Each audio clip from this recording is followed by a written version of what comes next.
கத்திரிக்காய் தொக்கு பார்க்க போகிறோம். அதுக்கு கத்திரிக்காயை இந்த மாதிரி குட்டி குட்டி கத்திரிக்காயை நீல வாக்கில் கட் பண்ணி தண்ணிக்குள்ளே போட்டு வச்சுருக்கேன். அதுக்கு தேவையான பொருள் பார்த்துடலாம். வெங்காயம் ஒரு பெரிய வெங்காயம் இது மாதிரி நைஸாக கட் பண்ணி வச்சுருக்கேன். அதே போல் தக்காளி ஒரு தக்காளி, வெள்ளைப்பூடு 10 வெள்ளைப்பூடு இது மாதிரி நைஸாக கட் பண்ணி வச்சுருக்கேன். கொத்தமல்லி, பச்சை மிளகாய். அதுக்கு தேவையான மசாலா பொருள் பார்த்துடலாம். 1/2 டேபிள் ஸ்பூன் மல்லித்தூள், 1/2 டேபிள் ஸ்பூன் மிளகாத்தூள், 1/2 டேபிள் ஸ்பூன் ஜீரகத்தூள், தேவைக்கேற்ப உப்பு, 1/4 டீஸ்பூன் மஞ்சத்தூள் சேர்த்துக்கேன். தாளிப்புக்கு கடுகு எடுத்துக்கேன். இப்போ ஃபஸ்ட்டு கடாயில் ஒரு 2 டேபிள் ஸ்பூன் அளவுக்கு எண்ணெய் ஊற்றி கடாயை நல்லா காயுது. இப்போ நம்ம எடுத்து வச்சுருக்க கத்திரிக்காயை போட்டு ஃபஸ்ட்டு வதக்கி எடுத்துக்குவோம்.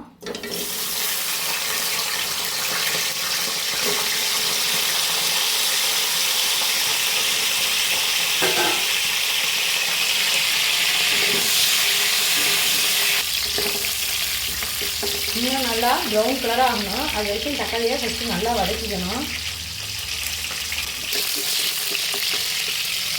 இப்போ இந்தளவுக்கு கத்திரிக்காய் ரோஸ்ட் பண்ணோன்னே நம்ம லைட்டாக சால்ட் சேர்த்துக்கணும். அப்போ தான் அதுக்குள்ளே செய்யணும்.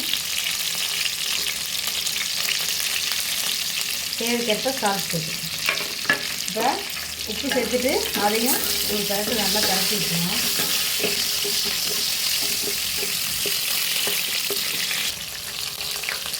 இப்போ ஒரு 3/4 பதம் நல்லா குக் ஆகிடுச்சு. இந்த ஸ்டேஜில் நம்ம இதை ஃபஸ்ட்டு எடுத்து வச்சுக்குவோம் ஒரு பிளேட்டில்.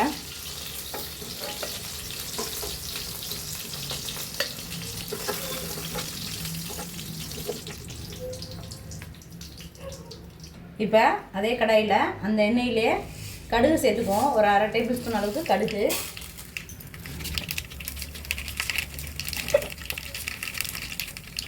நம்ம வெள்ளைப்பூடு எடுத்து வச்சுருக்கோம்ல அதையும் அந்த எண்ணெயிலே சேர்த்துக்கலாம்.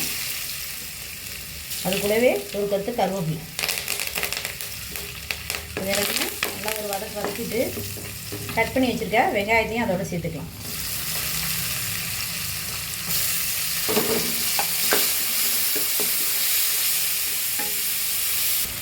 இப்போ தக்காளியும் சேர்த்துக்கணும். கூடவே 2 பச்சை மிளகாய் அதையும் சேர்த்து நல்லா வதக்கிடுவோம்.